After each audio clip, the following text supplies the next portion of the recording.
Се множат дојавите за бомби во скопските средни училишта, но од кого и од каде јавноста не може да дознае, од МВР и натаму е немоќна да ги пронајде сторителите. Денеска дури 9 скопски средни училишта на своите електронски адреси добија нови лажни дојави за поставени бомби, а во училиштата на место ученици повторно имаше антитерористички единици и полициски кучиња. Помеѓу евакуираните беа училиштата Никола Карев, Јосип Броз Тито, Панче Арсовски и Владо Тасевски. Министерството за внатрешни работи веќе втора недела ги бара сторителите, а досега наставата беше прекината дури 6 пати. Веднаш по добиените пријави од полициски службеници се преземени мерки за безбедно евакуирање на училиштата, а потоа се извршени и детални проверки од тимови за антитерористички проверки и утврдено е дека станува збор за лажни пријави. Овој пат дојавите за бомби пристигнаа наутро, за време на првата смена, за разлика од претходно кога дојавите пристигнуваа подоцна. Учениците и родителите се вознемирени. Си седевме на час и од нигде никаде се појави дојава. И си отидовме. Викна полиција. И да сум искрено, уште сум потресен. Како ве евакуира, како ве изнесоа од училиште? Сите не собра, ни рекоа ајде излагајте, еден по еден, по скалите долу, па шевевме горе. И така.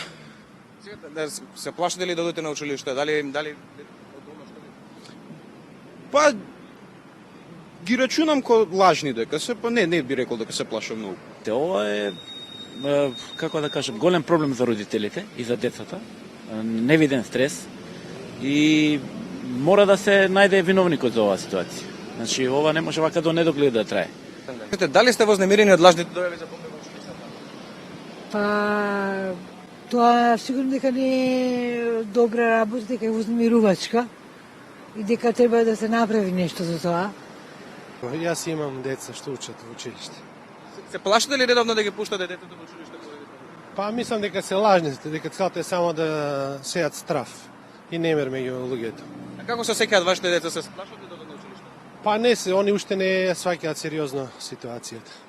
Институциите се сомневаат дека станува збор за хибридни закани и дека истите доаѓаат надвор од македонските граници. Но и покрај овие сомнежи, полицијата надевајќи се дека го пронашла сторителот, неодамна го приведе 23 годишниот активист Никола Николовски. Вооружени единици го претресуваа неговиот семеен дом, а по 10 часовен распит и бурни реакции во јавноста, полицијата го ослободи без обвинение.